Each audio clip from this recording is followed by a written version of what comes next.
Sunday, 26th of November, 2023. In this evening show, we purr over the demolition of the unbeaten open brackets, former closed brackets league leaders, as Poole put Pompey to the sword with the devastating display at Fratton Park, and that must have sent shockwaves through the rest of League One. I'm John Aspinall, and this is Seaside's podcast match reaction show.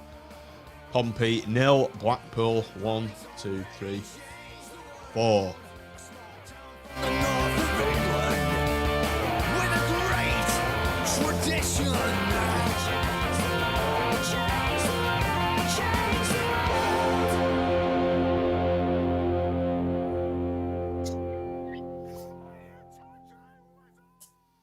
Good evening, everybody out there on the stream. Welcome back to the Seasiders podcast.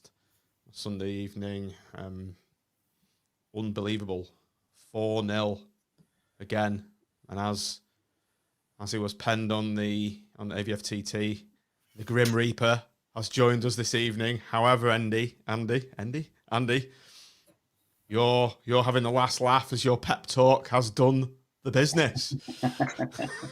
All we wanted was an attacking lineup. Now it's come. Here we go. Right, season starts. The season started last Saturday. Season starts here and now, doesn't it? No more double pivot, Neil. Handbrakes off.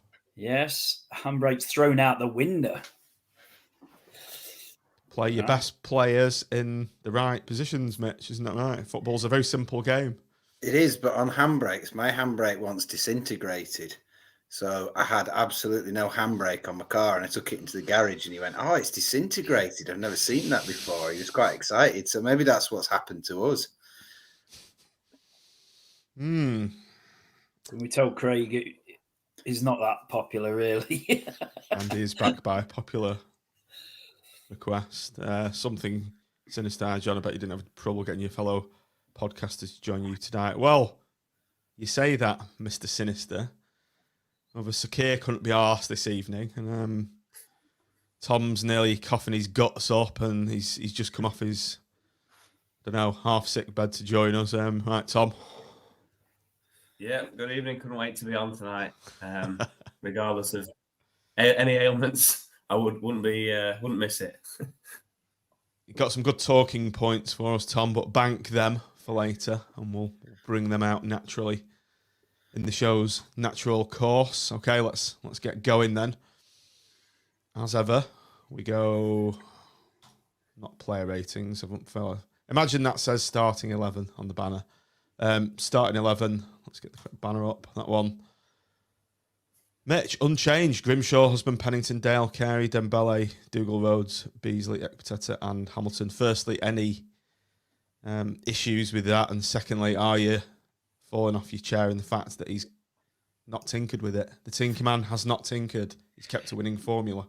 He has. I was really surprised. I was pleased. Because I think that's probably been the most effective 11 that we've seen, and the previous performance probably the best performance of the season. But I was genuinely surprised. I thought for all money he was going to go to, I don't know, he might go back to sort of the 4-5-1 style or something like that. But I had no problems with that at all. You could make an argument that Kyle Joseph comes in, but I think Bees has played, he's played well. He's surprised us, so he keeps his shirt, and I like to see players who've done well keep the shirt. So I was delighted. I was delighted with the new Carefree Critch, who appears to have appeared from the shadow of the slightly greyer fella that was there before him. Carefree Critch, Andy. That's a good one. What do you think of that? It's a good job my missus is a nurse, because I needed one at 2:00 to pick me up off the floor when I saw he hadn't made any changes.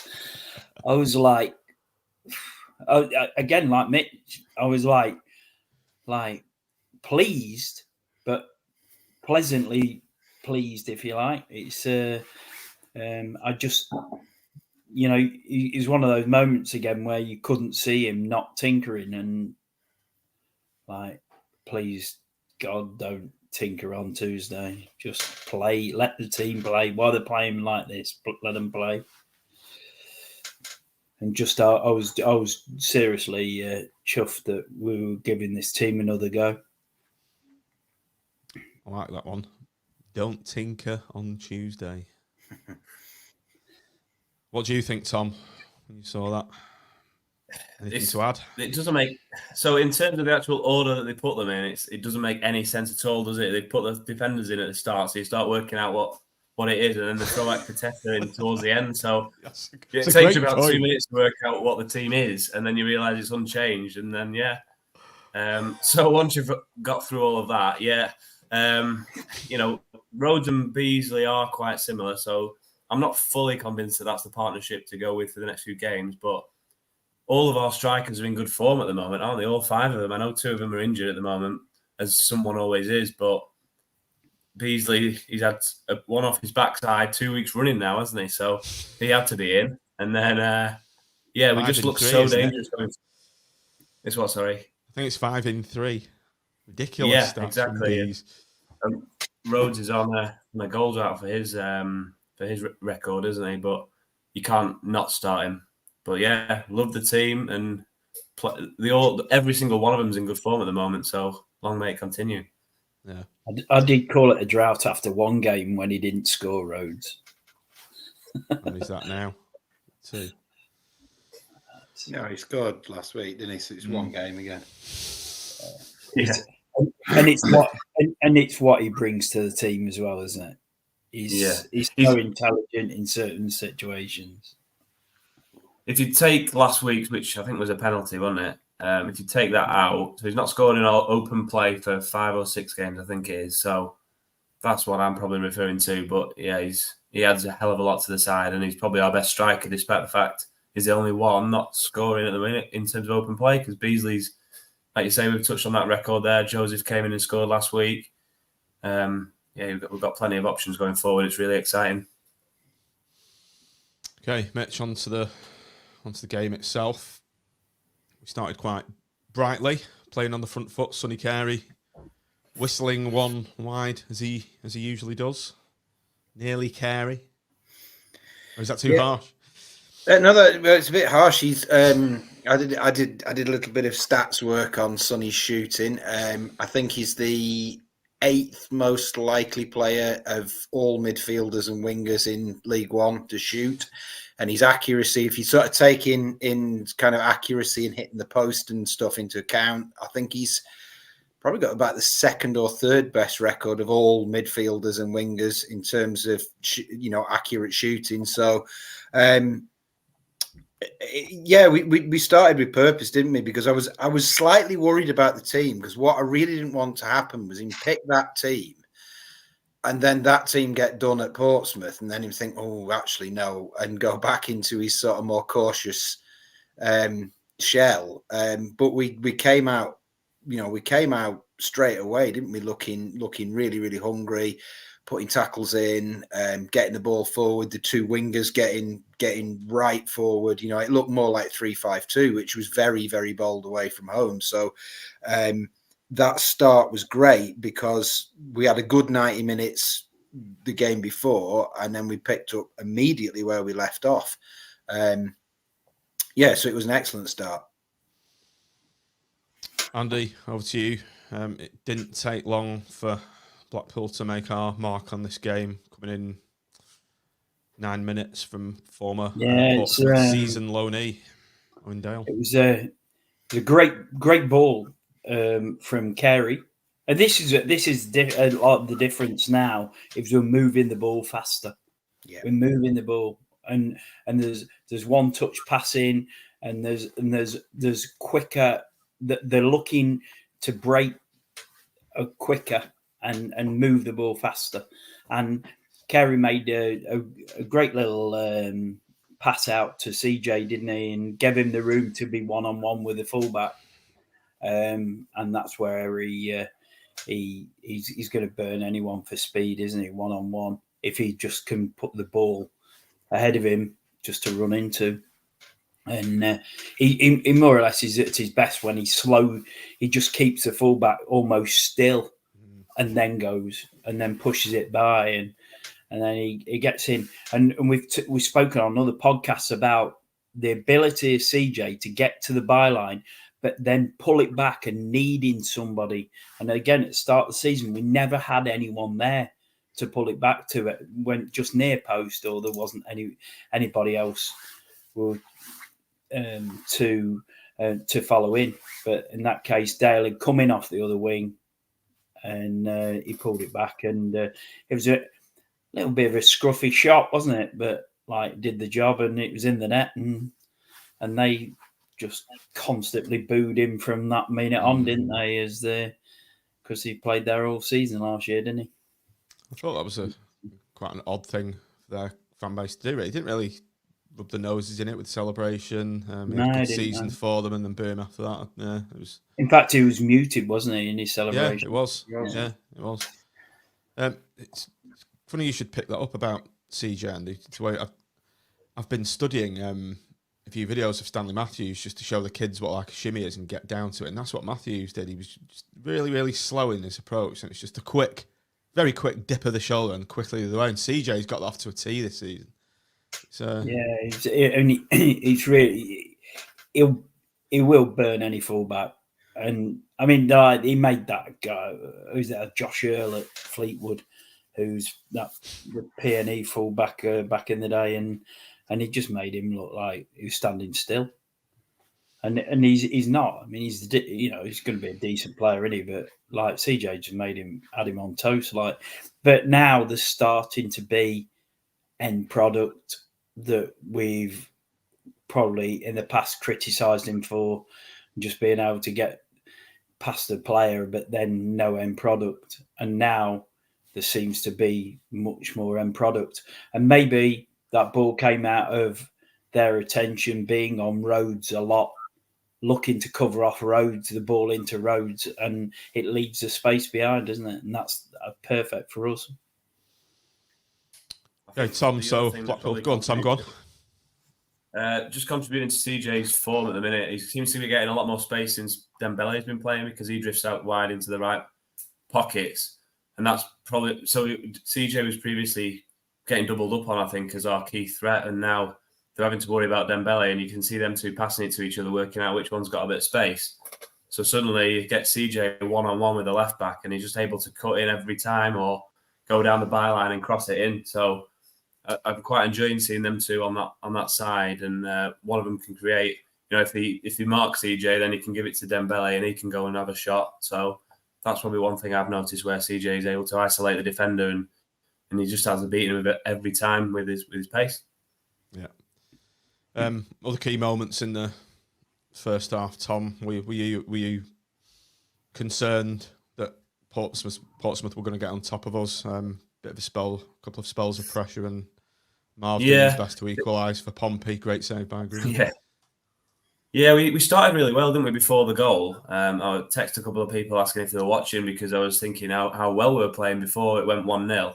And then when we scored, obviously, naturally, it's going to drop off a little bit, isn't it? So they had their spell where you're thinking a goal was coming. I don't remember anything really obvious as a clear chance, apart from the one you mentioned where Marv's tried to turn it behind and Grimshaw's made a good save. But yeah, I always sort of fancied us. I didn't feel particularly nervous at any stage, and then get a really clear chance. And that Paddy Lane on the right, they were all raving about him, but I didn't really think he was going to score. He always either blazed it over or hit the keeper with a tame shot. So I couldn't see much from them, to be honest. Grimmy made a great stop when they went through. He rushed out and chucked himself at the feet, which was another really, really good stop. Yeah, I forgot about that. Yeah, there's a cross that nearly floated in, wasn't there, as well? I don't know if that's one. Yeah, that he clawed another over, one. didn't he? Yeah, it was like a cross shot, and he just palmed it over. So in the second half's approaching, second half whistle's gone. I think we were pretty comfortable, weren't we? And Mitch, do you think this being Blackpool, we're just a few slips away from turning 1-0 into 2-1? How confident were you at half time? I tweeted at half time that I felt like I needed to go for a lie down, because I didn't share Tom's confidence. I thought we'd gone 1-0 up, and then as the half went on, I started thinking we've scored too early here. That we've scored too early. We've brought them onto us. You know, we're gonna have to sit in for whatever it was, 80 minutes. And I thought Marvin was. I mean, obviously, he did nearly score the own goal, but the number of headers he made out of the box, they were getting a lot of width. I mean, we were playing the wingers very high. That meant they were getting some joy wide. They were putting a lot of balls into the box. Marvin was sensational. He was absolutely back to his best. Time and time again, heading it away. And I just thought, well, it's a matter of time before they, you know, this pressure tells. I had no idea what was coming in the second half. I sort of watched the second half with my jaw on the floor because I didn't see that coming. I wouldn't say I was thinking, you know, it'll be a 2-1 defeat, but I probably was still thinking we scored a bit early, you know, a point's a decent result, even if that's not too negative. You know, I was anxious. Well, we've got form, haven't we? We've got absolute form for being okay in one half and diabolical in the other. I mean, it's followed us around half the season. Tim has added his 2 penneth there. He's watching this from his bond layer kitchen. I thought we'd be shit in the second half. I think he's going to be the new Grim Reaper with an attitude like that, Andy. I thought they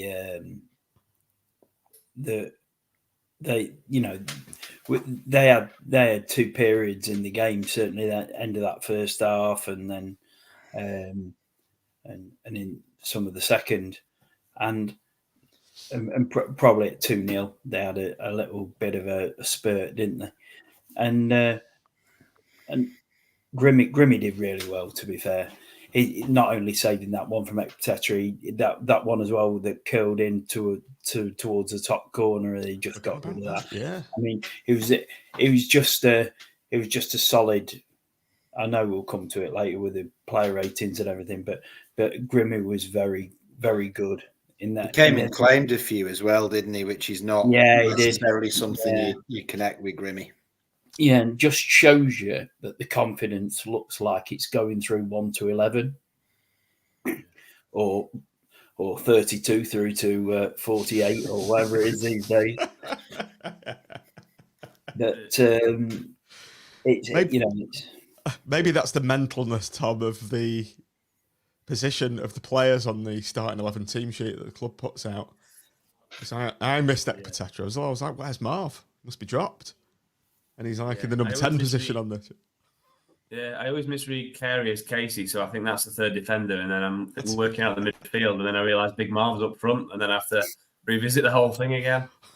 But one we haven't mentioned, I can't remember if it was a block from Marv or the keeper, but it was a bit of a scramble, wasn't it, in the first half? And I think Marv got a leg out and stopped a shot. I was watching it and I thought goal, and it somehow didn't go in from a couple of. I think there was a couple of blocks, and Marv maybe had both of them. So he was defending for his life, and he certainly looks like he won't be dropped anytime soon. Whereas obviously he's been shaky early in the season, hasn't he? So it's great to see him back to his best. I think the only worry is his contract status now, with him being out of contract at the end of the season. So hopefully we can tie him down after sticking with him in his poor form of late. A very cynical comment from Craig Perring there from CJ. It's more amazing what CJ can do now. He is playing for a move. With a sticking the tongue out emoji. Oh, you have to in a lot of cases you have to take the Blackpool hat off with regard to some of these players. He's probably got one shot at his next contract will probably be his biggest contract he'll get in his life and in his footballing life. So, like, if it was us four and we were going for the biggest contract of our working life, right, we would be angling out good style to get as much out of it as we could. So we have to take our Blackpool hat off occasionally for some of the players. Like, they've got a right to go and earn a really good wage, and if they can get 25 grand a week somewhere else, and we're offering 10 grand a week, right? Who could blame them for taking a 3-year contract at 25 grand a week? Sorry, that's a little negative for us for tonight, but like obviously we don't want him to leave. Keeping it real, Andy. Keeping it real. That's what it's called. Tony Lawson with another. Looks like Critch has found his starting 11 through sheer luck, injuries and suspensions. Tom, what do you think about that? Are you having a coughing fit? I think he's found his best starting 11 from. Yeah, I think he's found his best 11 from trying everything else, hasn't he? He's been trying to find what he's called the right blend all season. So he's tried Connolly at left back. That's not worked. He's tried Jensen Weir and Morgan in midfield. That's not worked. So I think I'd have to say he wasn't quite getting the selection right, but you can see what he was trying to do earlier in the season. And I think what helped him massively is Jordan Rhodes coming in and scoring, 10 in 11 games or something like that, which made a poor side suddenly look a decent side. And then by that point, you've got players coming back from injury. You've got players coming into form, finding confidence. He keeps mentioning, doesn't he, in his press conferences about how morale was at a low from getting relegated and players didn't have that self-belief. So he's played them into form and they're also getting to know this system a lot better. So, I wouldn't say it's fully down to him suddenly waking up on Friday night last week and thinking, oh shit, I better take the handbrake off. And best team. I think it's a lot more complicated than that. But yeah, I agree. He has made some strange team selections early in the season, and we've all seen the evidence of the fact that it's not worked, including Critchley, who's not stupid.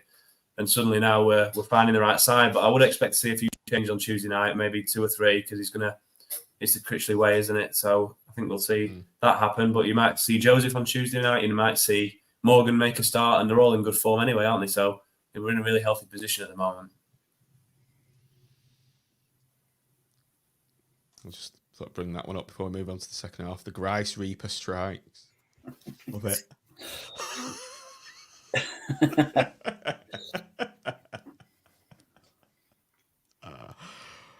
Oh, God. Right, Mitch, second half. Take us away. Let's think what happened. Well, we scored 3 goals. What was the second one? I can't remember. Let me look at my notes. Dembele via Beasley. Yeah. Well, CJ cut inside, didn't he? And then he laid it off to Dembele, and he had a go. And I didn't realise Beasley had scored that for ages. So I thought it was Dembele's goal. But again, that lad's he's given us, we've got what we never had in the Critch Mark 1 team, is he's given us real threat from the centre of midfield. Like, we've got threat wide. CJ and Dale both scored, but we never, ever, ever had in the 2020 team, we never had threat in the centre of midfield, really. We had some good players, but I'm trying to think who played for us in that midfield. Dougal, Stewart, Grant Ward. They weren't goal scorers. They weren't threats. They weren't players you had to particularly watch. The Grice Reaper strikes again. The Grice Reaper has just struck. What did he say? He said he scored at Wembley. Well, yeah. But that was the thing that he wasn't even allowed to shoot until we got to Wembley.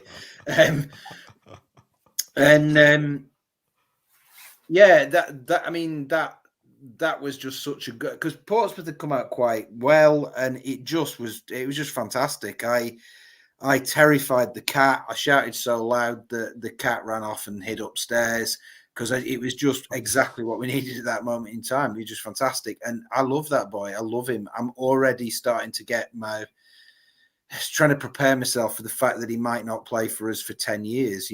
He's just how can you imagine how heartbroken you'll be when he's gone and the side line up and his name's not there. What a player. To the room then. I meant Dembele there, not Jake Beasley, but same goes for Jake Beasley. Mitch, you've been alternating between Dembele and Dembele. Have I? Which one is it? Well, Are you being depends how I'm sophisticated feeling. or English with this pronunciation? Dembele. It's like when, do you remember when Cantona came? You know, when that first wave of foreign players came over in like the in the 90s, and the commentators started. It was dead trendy, wasn't it, for them to give it like sort of foreign inflection. So you put on like Radio 5 and they'll be going, Cantona. And I remember putting on Radio Lanks once and then going, Eric Cantona has just scored a great goal. Where's Super Steve McLaren when you need him to sort these? It's got to be Dembele. Oh, Dembele. Because we'll have to ask, in Raggy's words, when he plays, it's just like watching Belly. There you go. The great man has spoken. Is that the chant then? Yeah, there's another verse, and it ends with his dislike of the other end of the M55. Sure, it's got an F word in there. He'll stick it in a minute. Go on, Maggie, for God's sake, I forgot it. Oh, right, okay. No, there's a second. There's a second verse to it. Oh, is there? Yeah. Put it in the chat, Raggy. It was bloody singing it all last night. Kept getting videos through of like raucous Armdale, I should say. The raucous scenes from the Armdale as they celebrated the 4-0 win. Raggy and the part-timer Colin, who didn't bother going to Portsmouth. Tim was threatening to go, wasn't he? But he didn't. He's piped up in the chat then. I was umming and ahhing all day Wednesday to whether to give Tim a message and say, "Go on, I'll go if you're going," and bottled it. What a mistake in a maker. As for the goal, then, obviously the Portsmouth the fans and the players were going mental. The quote-unquote offside goal. Now, when I watched it back on, obviously the extended highlights and full 90-minute replay, the goal looked offside. However, there's a few stills coming round, and it's actually onside. I'll bring one up in a minute. What was everyone's thoughts on it? It's onside, isn't it? What they're moaning about?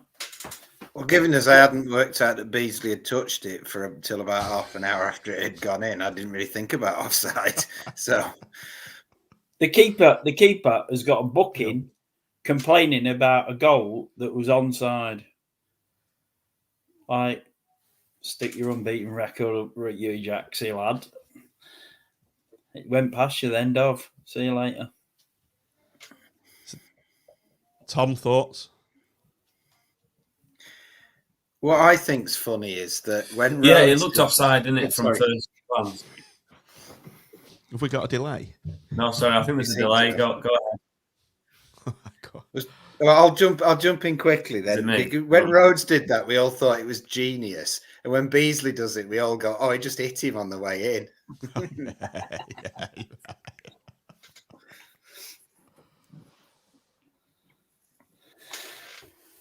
Tom, are you in like some damp part of Yorkshire where there's like really poor internet? I thought you were in a metropolitan major city. What's going on? It seems all right from my side, but I don't know if there's a bit of a delay. Yeah, but I think it was offside. Well, sorry, I thought it was offside on first viewing when it came off Beasley, but it just seemed like the luck went for us yesterday, didn't it? With obviously we'll come on to the Hamilton shot that deflects and beautifully drops in the far corner. He could have had a penalty shout, I think, that we're going to come on to maybe as well, and then they've obviously had a sending off. So the key decisions all went our way, and the key moments. So yeah, you can see it there. He's clearly onside, but it didn't look it from the camera replay or the camera shot that we were seeing on Tangerine TV. So yeah, I mean that's not exactly when he takes the shot, is it? But he's probably moving more forward. So even if you took it a frame back, he's probably even more onside. So yeah, great. It's great when it happens for you, isn't it? Mitch, they were apoplectic with rage at that, and that was further compounded by their quotes penalty appeal. Your thoughts on that? Was that the one, Dougal? Dougal, Yes. Yeah. 50-50. I could see why they were annoyed. I mean, Dougal. I think they don't get it because Dougal doesn't go to ground. He just kind of goes into the tackle, and the player goes over. And I think if Dougal had gone to ground, then that would have probably been a penalty. I'm going to be very objective and say I can see why they might have been slightly irritated with the referee. It makes a massive change for us to be thinking that we've had the rub of the green in a game. But yeah, the 50-50, the Dougal pen or not pen. I think it was one of them that you want it if you're them, and you say never, not really a pen if you're from our side, and you know they're at home, aren't they? And so many times they get given, don't they, to the home side, those little 50-50s, and like as Mitch said, you can see their view, but they were giving us a bit of a they were putting a bit of pressure on then, like they did in the first half. They had a spell, and then their spell came then, and if they'd have got a goal, then it was game on, wasn't it? Perfectly illustrated there by the momentum graph. I think Yeah. that's the spell you were referring to Yeah. there, Andy. And Yeah. at the peak of that trough on the momentum graph, there's a red card, Tom, and I think that was a pivotal part of the game. Joe Morrell, son of Andy, I wonder, being sent off on it was about 63 minutes. Arguably could have gone for his initial yellow card. Yeah, to be honest, I didn't notice it was the same player initially that had been booked originally, but it was a clear second yellow. I actually thought the ref had pulled out a straight red at one point as well, because it's hard to take everything in it from the first glance. But just going back to the momentum, I think it felt like they were pushing for an equaliser before we scored our second. So I'm quite surprised between half time and our second goal that we were having the most of the momentum, albeit fairly balanced compared to the rest of the the up weights in each side. But yeah, that red card was clearly pivotal. I think, I thought the game, at 2-0, I know it's a dangerous scoreline. You think of Charlton, don't you, where we're 2-0 up and we end up with a point. But I would have backed us to go on and get 3 points from that position anyway, despite the red card. So I don't think that cost them the game, but it certainly made it a hell of a lot easier and allowed us to relax for half an hour, which you don't get very often in a game. So it started to feel like the swing. That second goal and then the red card was where it felt like the game really swung in our favour and made the second half a lot easier. Mitch, after that red card's gone in, they looked okay, didn't they, for 2 or 3 minutes, putting us in a bit of pressure. But if you look down at the graph there, it was pretty much one-way street after that little spell they had. And really no surprise for me when CJ's popped up on 74 minutes with a well-worked goal, beautiful piece of skill, and ever so slightly deflected in. But the old adage, don't shoot, you don't score. Yeah, well, as you said before, John, he's probably better than Stanley Matthews, isn't he? Because Matthews didn't actually score very many. So, no, I thought we were brilliant. I thought we were brilliant when they went down to 10 men. I thought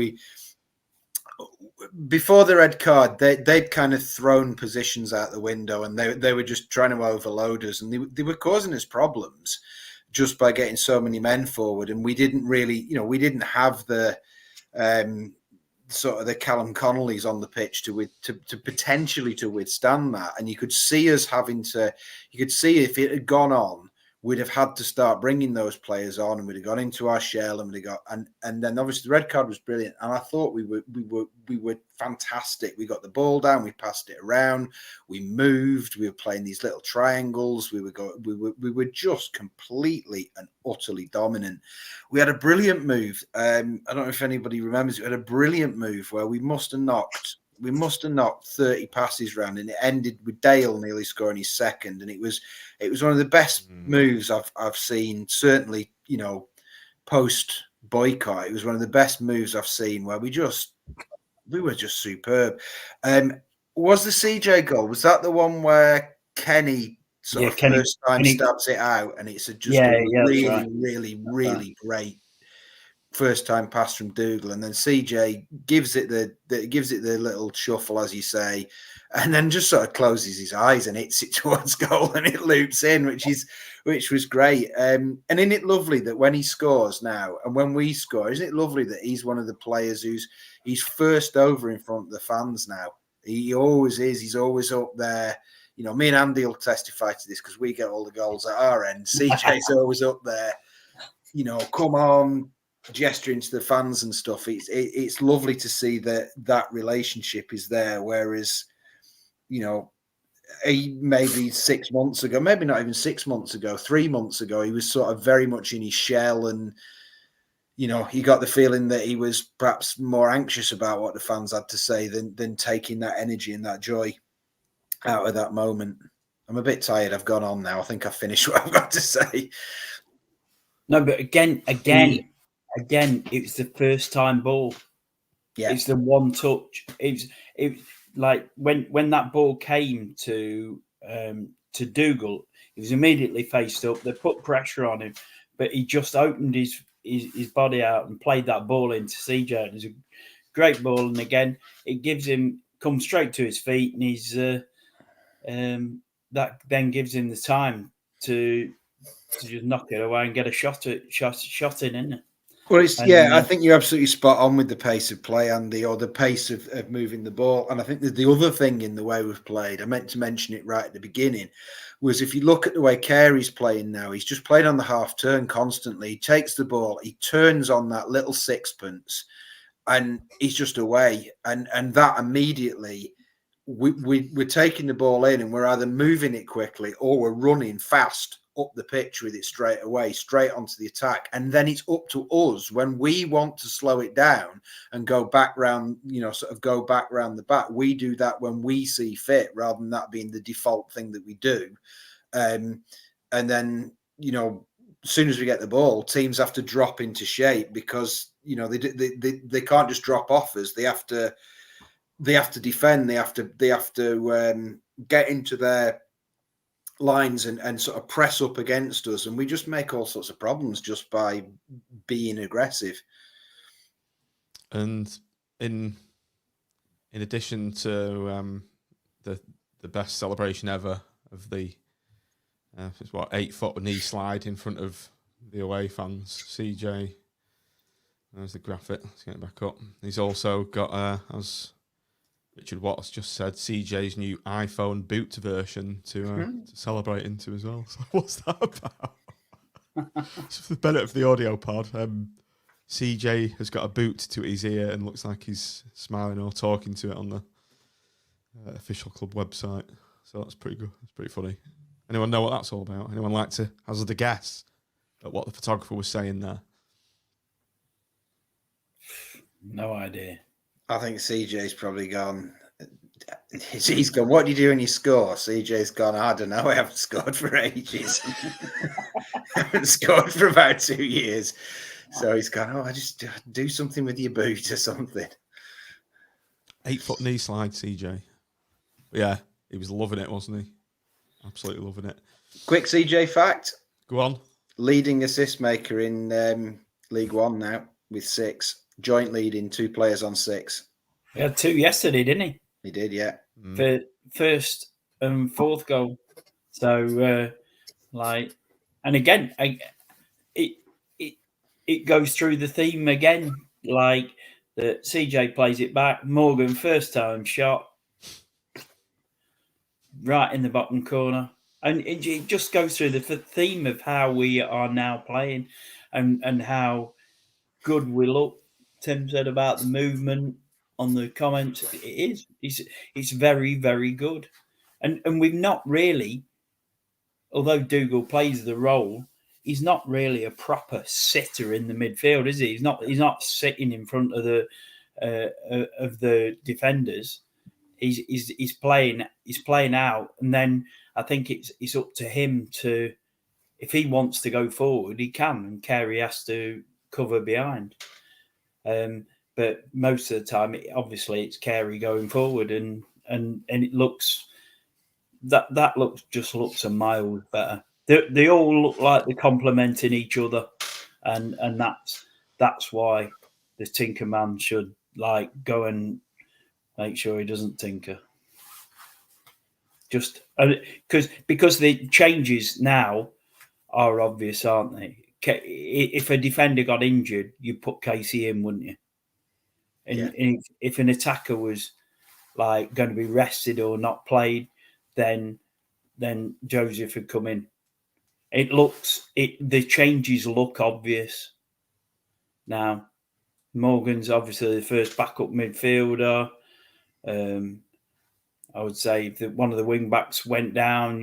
Lyons is a decent replacement, and now it's starting to look better. Gabriel as well, waiting in the wings, Andy, as well. Gabriel's waiting. Gabriel's waiting in the wings. Gabriel, yeah, massively. He's he's a good player, isn't he? And like how lovely to come back.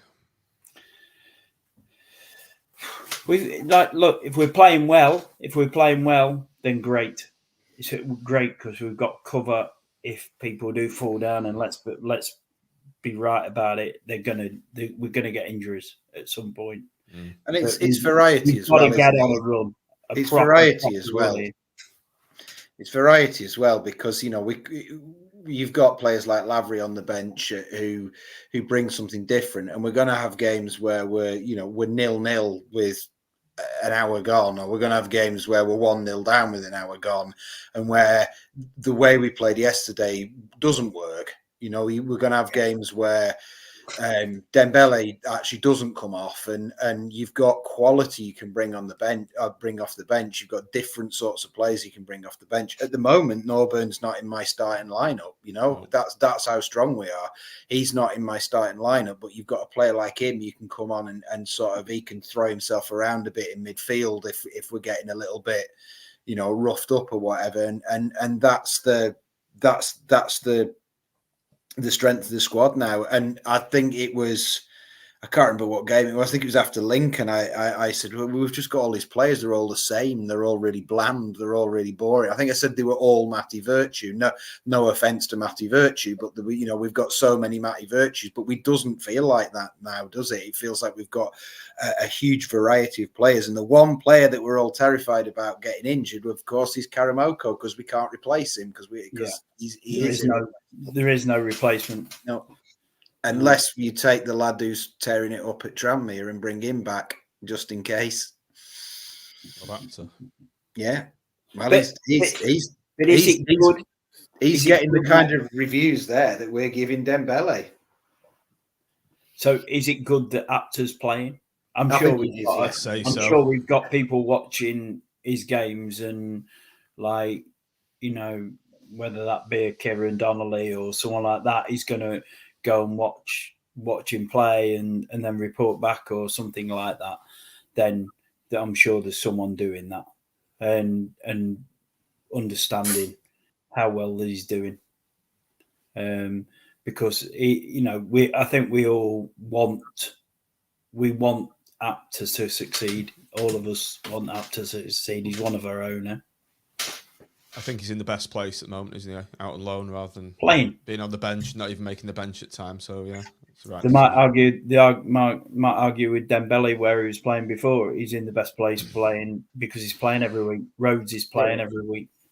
None of us were happy when Apter went out on loan, but now we've got. I was furious, but it's worked out, and I mean, I was furious, but I mean, I didn't know who the hell this Dembele character was. Okay, finally, Mitch. We've seen out the game with a goal from Albie Morgan that can only be described as Kenny Dougal in the playoff final-esque. What a strike. 0 backlift. Yeah, it was lovely, wasn't it? It was just sort of one of those... well, you've just kind of said it, zero backlift ones that just arrows dart-like into the bottom corner. And Morgan, he'd done well in the build-up as well. I think he played a 1-2 with someone. It might have been, I can't can't remember who it was. He had a header in the build-up anyway, and he's impressed me as Morgan in that he's looked quite physically able when he's come on in recent games as well. He's put himself about a bit. He made the fourth goal last week with a really good tackle, and then this was a bit like this, that he sort of bustled through, and then he ended up on the end of the sort of the moment he'd created physically, if you like. Lovely effort, and then Kenny nearly scored, didn't he? Did you see? Do you remember that little outside of the boot effort? Oh, what a shot that was, by the It was way. beautiful, wasn't it? Forgot about that. Yeah. Imagine if that had gone in. Oh, that would have just topped it off. You know, that would have just been. I'd have been out the house and down the street. That would have gone. Would have absolutely been running up and down the street. God knows what would have happened in the Arndale if that had gone in. Tim would have probably just expired, wouldn't he? Went past Tim's house yesterday. He's got a nice understated lit up wreath on the front of his house. I thought you were going to say he's got a statue of Kenny Dougal on the front lawn. Did you get greeted by the top hat and things like that at the door? Oh, welcome, sir. No, I just drove past it. Just saw the big no riffraff sign. So just drove. Big electrified fence at the front. Okay, so wow, 4-0. What a performance. I think we'll move on to play ratings now, and I think these are going to be some very high scores. Mitch, you can kick it off with Grimmy. He has been a bit shaky over the last 2 or 3 games, but he's absolutely back to his best in this game and kept us in the first half, or within touching distance in the first half. Yeah, Grimmy's played really well. He's made, I would say, probably 3 really good saves, and then he was very solid with everything else he did. His kicking was a bit awry a couple of times, so for that, I'm not going to give him 10, but I'll give him a 9. Agreed. Man of the season, Jimmy Husband, Andy? Yeah, he just did everything he needed to, made a couple of blocks, got involved with that, set us stopping that one at the near post, and he did everything solid. Just, you can't see where he does much wrong, but nothing outstanding where you go like, oh, he's pinged about a couple of assists and things like that. 8+. Yeah. What was that name they invented for you before, Andy? The Grice Reaper.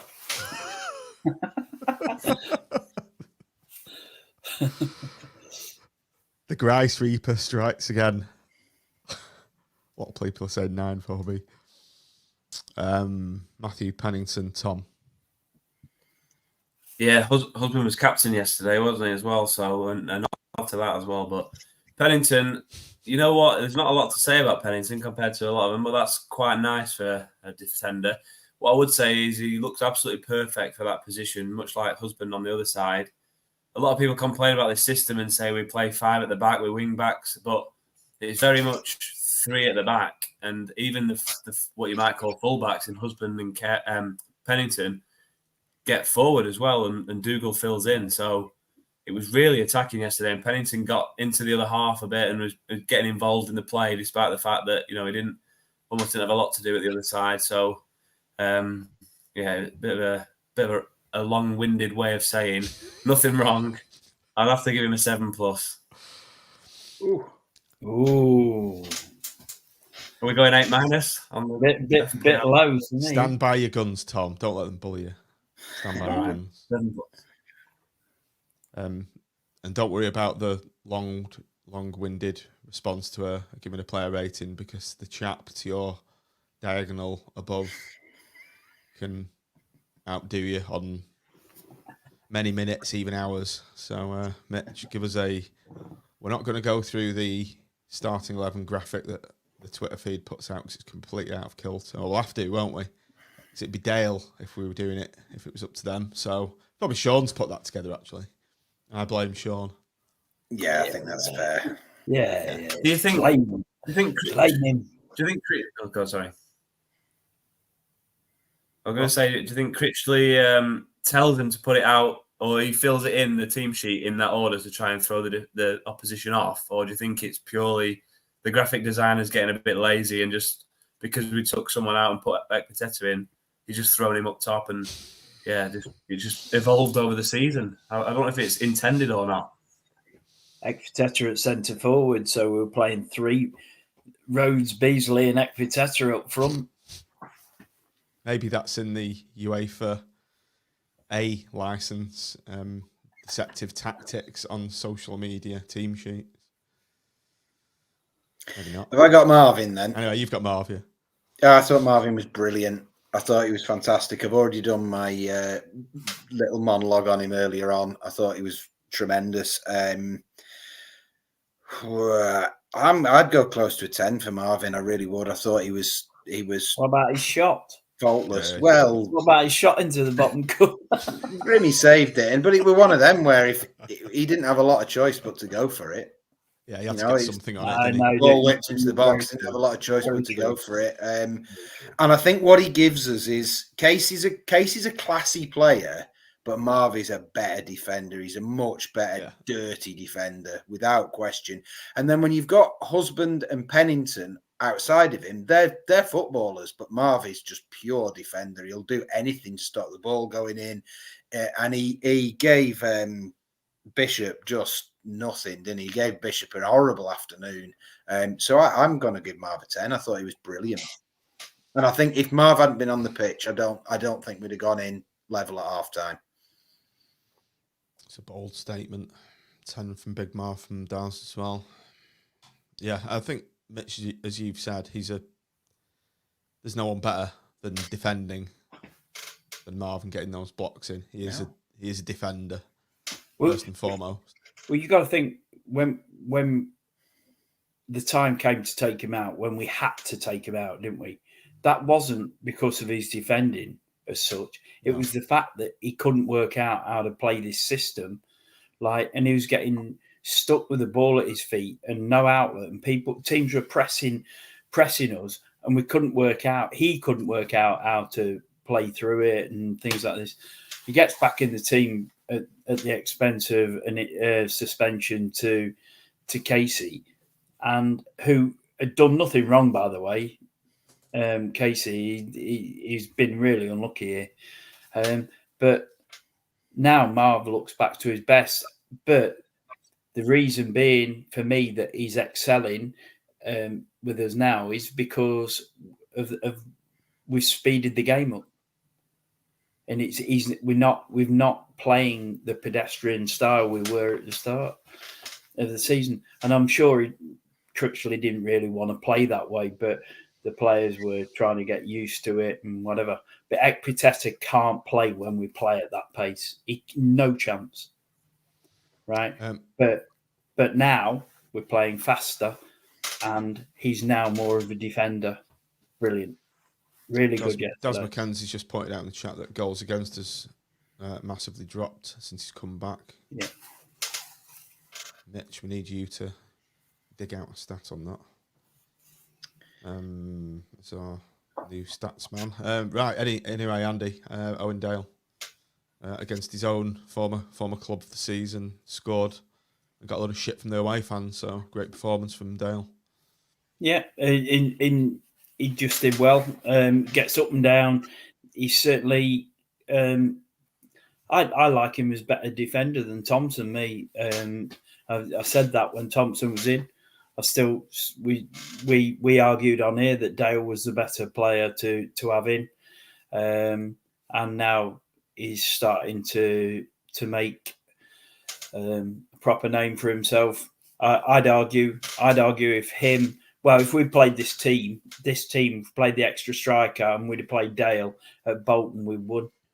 We'd have beat them because we'd have taken the game to them, right? So I think he did really well.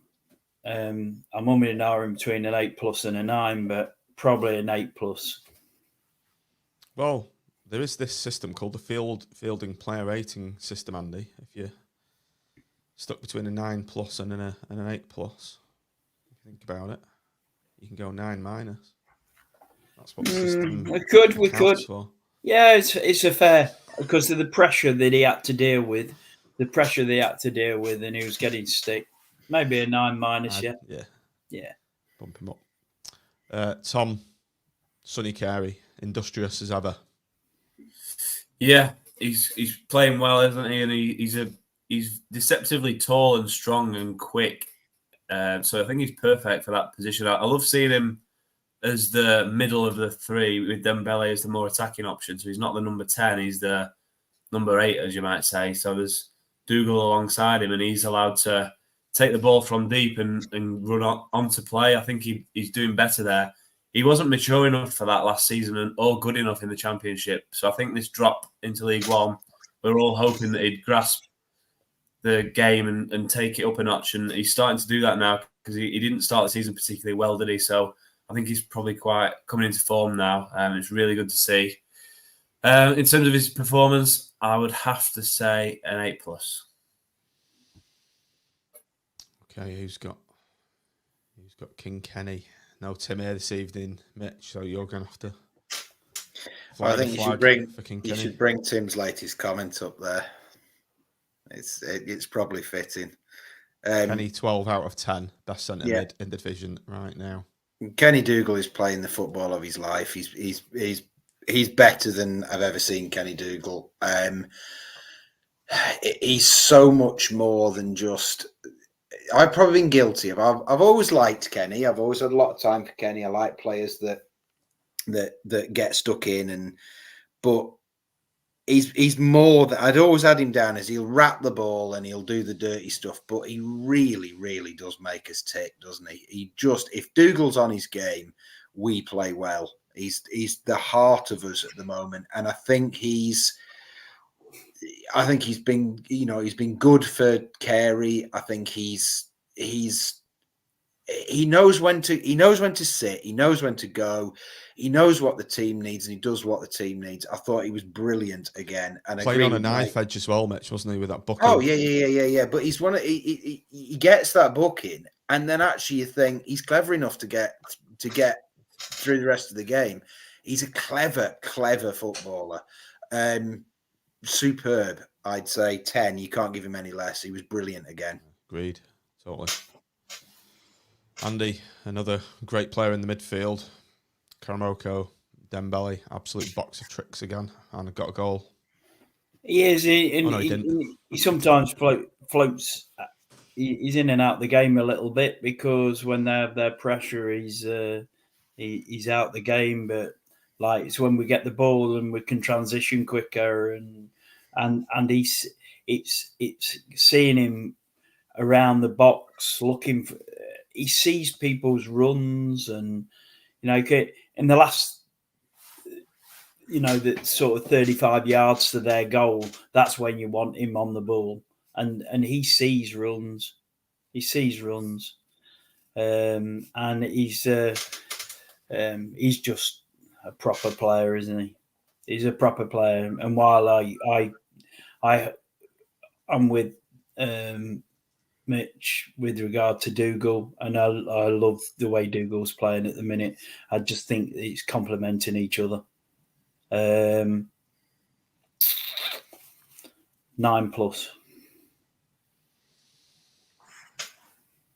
Okay, Tom, on to CJ. Was this his best game he's ever played for us? It's got to be up there. It's a good question. He scored, and if Dembele's shot went straight in, he would have had 3 assists, wouldn't he? So that's pretty good going. A lovely celebration in front of the crowd, like you say. There's a mark to be had for that. He tracks his runner well. Sometimes when it's either him who loses the ball or someone else loses the ball, he tracks back because of his pace. He gets back in position so quickly and helping, which we all laughed and said, how the hell is he ever going to be able to play right wing back? But he can, and he's perfect for it, and I love it. So it has to be. Do we go up to 10+, or is it 10 the highest score? 10+ is the absolute max you can get. How can I not give him that? Yeah, let's do it. 10+. We scored a goal and got 2 assists, so I don't know where you go and the knee slide. He's been compared to Stanley Matthews, which I never thought would happen, even on this podcast. So 10+ it is. Yeah, you're right. You get compared to the Wizard of the Dribble, and you're getting a 10+, aren't you? Ballon d'Or winning Blackpool FC player, Stanley Matthews. Well, when he first signed, do you remember when he was amazing when he first signed in them pre-season friendlies? I thought, this guy looks like Ronaldo. He's unreal. He just had that edge of like he'd take it, drop his shoulder, and smash the ball really hard, like Ronaldo was dead good at doing. So I've compared him to Ronaldo. You've compared him to Stanley Matthews. He's nailed on for the Ballon d'Or, isn't he? This move that he's apparently angling for, it's going to be to Madrid or something, isn't it? And he's Ballon d'Or 2025. CJ Hamilton.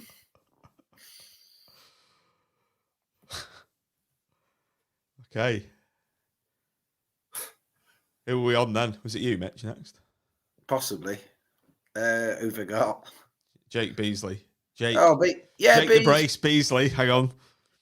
Your stat is now blown out of the water. It is. It's the no first longer time he scored a singular goal. He's no longer called Jake the Brace Beasley, unfortunately.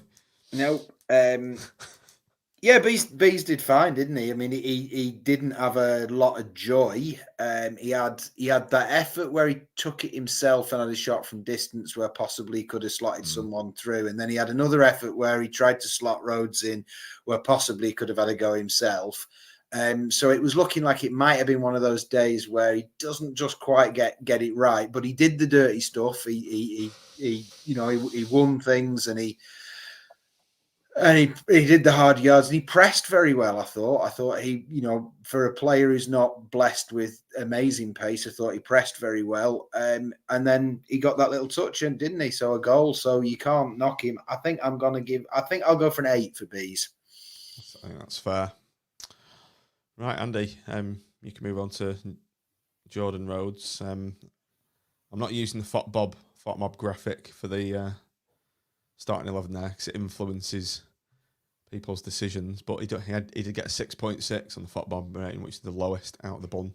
Do you agree with that, Andy? I just see what he does. He does for the team. I see what he does for the team. Now he links up. Now he takes defenders away. I think 8. It wasn't his best game, but he also does a lot. He does a lot. Everyone's allowed to have a bit of an off day every now and then. Player 8. Yeah. Okay. Right. Manager rating. This is going to be a biggie, isn't it? Mitch. Yeah, Critch, I'm going to give him, I can't give him an 11, but I would give him an 11. But it was brilliant. One of the best away performances I can remember for a long time. Brave, confidence, everything that we've given Critch stick.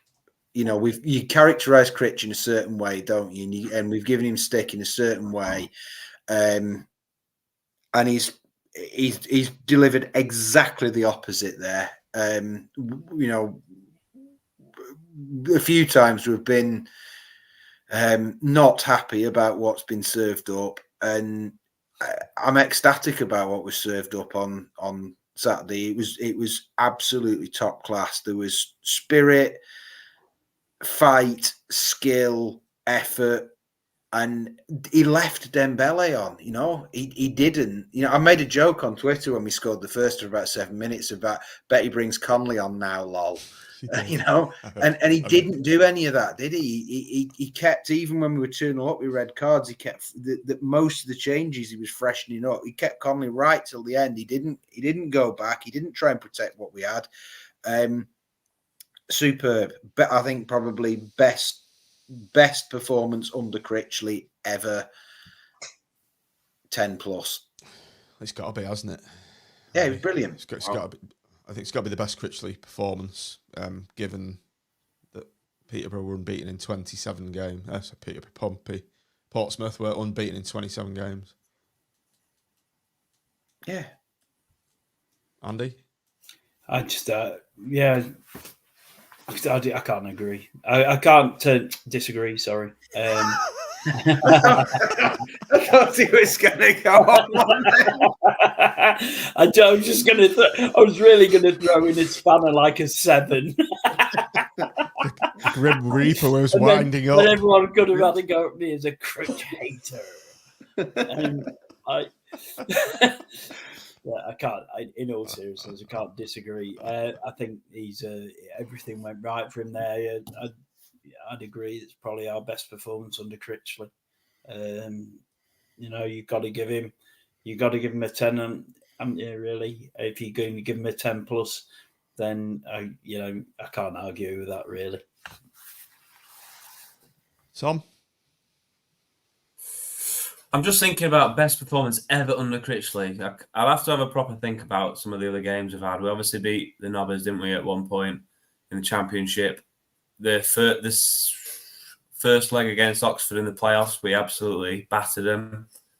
So there's been a few where we've really taken it to the opposition. So I would be hesitant to go with that bracket of the best we've ever seen from him. Certainly this season, yeah, no question. It was a 90-minute performance.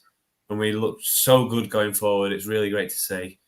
And I would also give a nod to his substitutions. I know they've just gone down to 10, but I think Joseph was warming up anyway at the hour mark to come on for Beasley. So he's been positive. He's not, that's at 2-0. He's going to put a striker for striker rather than try and shift the shape or anything like that. So yeah, it's got to be a 10 plus, and well done to Critch. The only slight mark is he's doing the love heart celebration again, and so I don't quite enjoy that second time round. I don't mind the fist bump and a bit of that on his chest, but leave it at that, Critch. Okay, man of the match around the room, Mitch. I wasn't expecting that. Man of the match.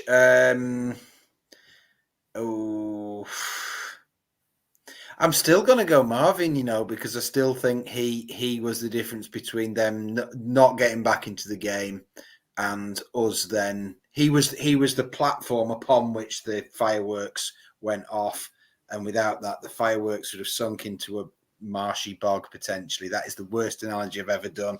I'm still going Marvin. Grim Reaper. Marv. Tom? Yeah, I'm convinced. I was going to say CJ just because of the stats, but yeah, having watched the game, you can't argue with Marv. He was sublime at the back. CJ for me. 10 plus. Stanley Matthews-esque, 2 assists, a goal. I wouldn't argue the toss too hard. I mean, Siege played very well. Dougal was tremendous. Grimmy had a great game. There's 4 or 5 candidates for man of the match. Yeah, you'd struggle to get if you put a poll up of 100 fans and put 6 players in that poll, right? It'd be a fairly spread even, and so there's not much to be had in it. I could, if you'd anyone. Any of them 3 that are just going up on the screen, could quite easily get it.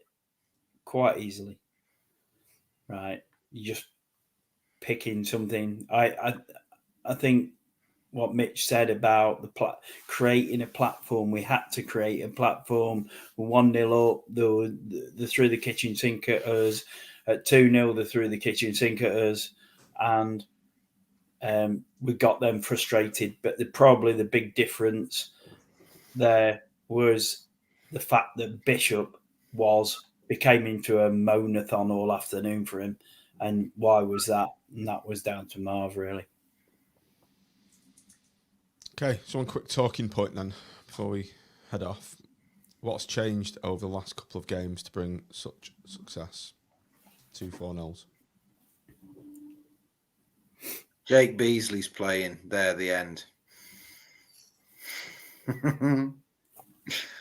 Someone get Mitch a nurse. He's got his white jacket Was on. it the FA Cup game immediately before the Shrewsbury game? I'm trying to think. Yeah, it was. It was Yeah. the Bromley game, wasn't it? So we played on Sky. It wasn't actually. We went to Bolton after that. So ignore that point I was going to make. So yeah, maybe Bolton. After the Bolton game, we might have had a few words. We clearly the players were a bit nervous, weren't they? And we didn't turn up in front of the big away support. So maybe there was something said after that, or a bit of a few harsh words said. I think you could also think Norburn's come out of the side and unknowingly, I don't mind Norburn, but I think that's just changed the balance of that midfield and allowed Dembele to go into that 3.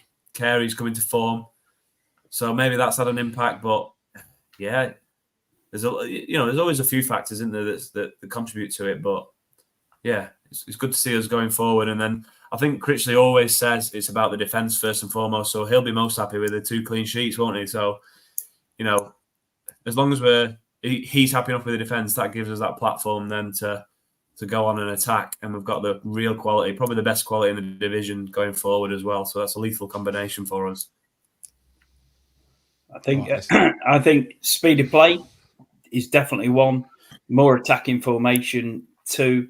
The fact that we just move the ball quicker, and we've got options going forward.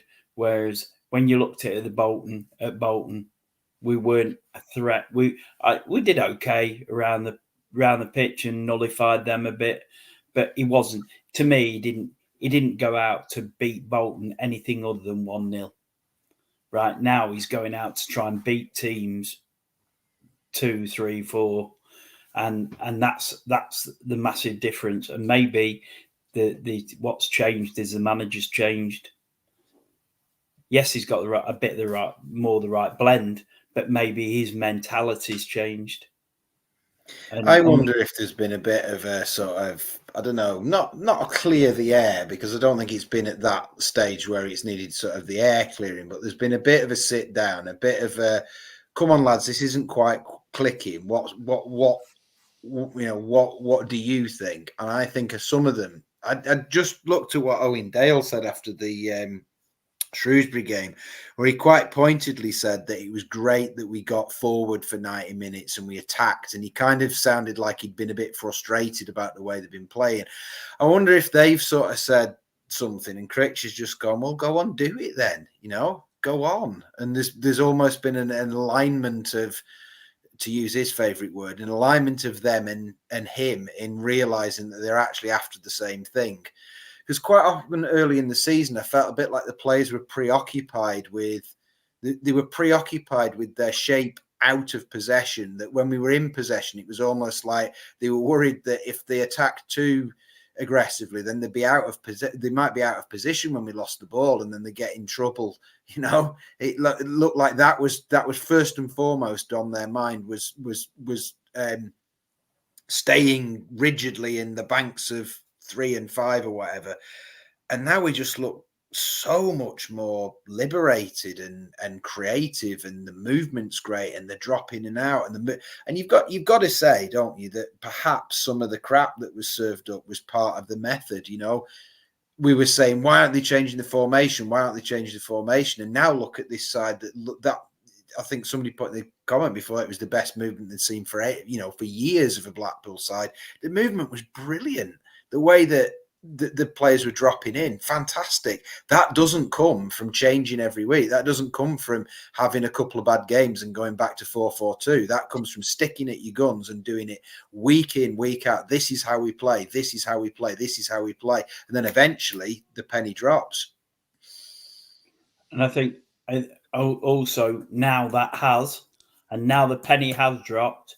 Now we have to get on a run.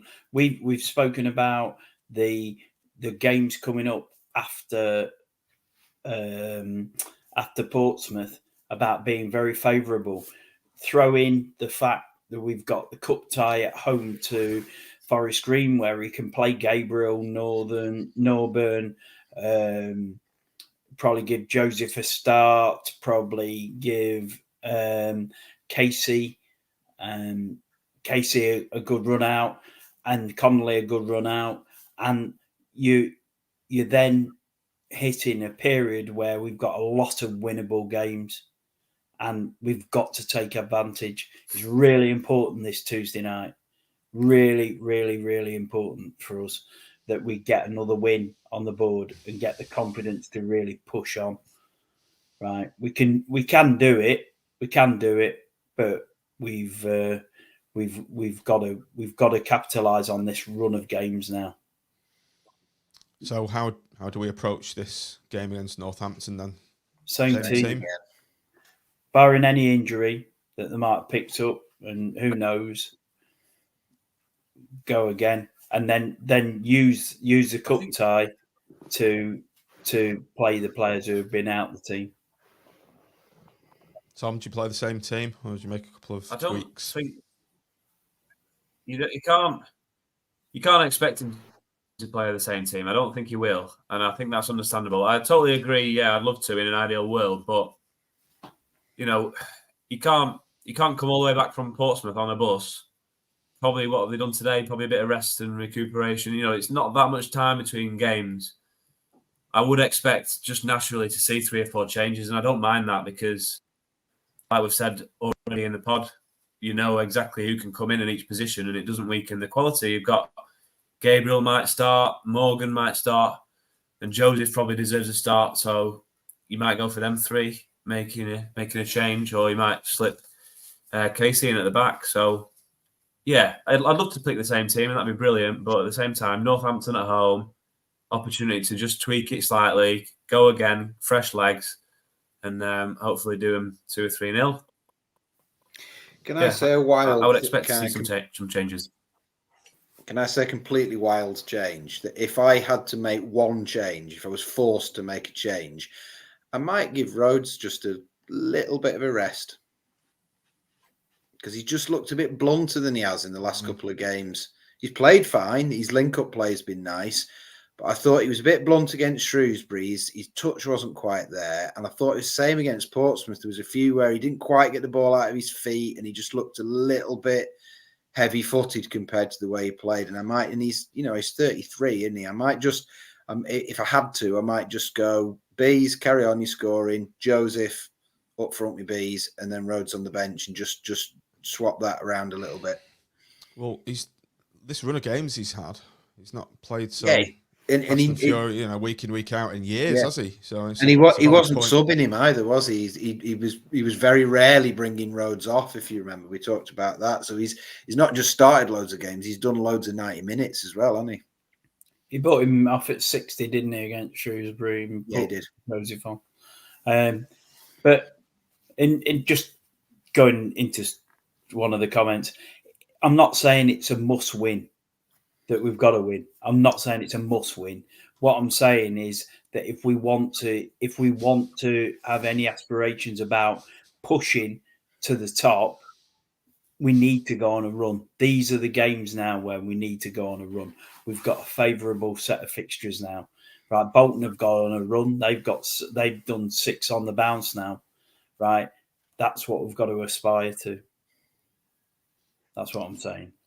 That comment from friend of the podcast, Nomis Meldas. That cryptic username. He's a very big fan of the structured work the club have been doing. Right, I think we'll call it a day now. Just before we go, I just wanted to say RIP to Terry Venables, who's sadly passed away today. Don't want to end the pod on a low, but Terry Venables gave me one of the greatest footballing moments of my life. First ever England game I saw live was England 4, Holland 1. And what a game that was, by the way. What a game. I can tell you exactly where I was there. I was in what's now, I can't remember the name of it now. It's the Gurkha now, and on that corner, that pub on the corner where the Gurkha is. And I was in there and watching it on the telly. What a game and what a night. I don't think I saw much of the next day. But It's obviously for those of us that was a certain really vintages, enjoyable team. Really enjoyable team to watch, wasn't it? And set up right. Absolute dynamite. Mitch is gone. Yeah, so it's a very sad day. Best manager I've ever seen of England. I think up there with Bobby Robson. So, right. Pickwick, that's the one. That's the one, Bob. Pickwick Tavern. The Pickwick Tavern, yeah. I used to go in there. Yeah. Can I just? I'll apologise for the creaking chair as well. Like it will just be thrown out the window at the end of this podcast. So I'll go from the Grim Reaper to the Grim Creaker.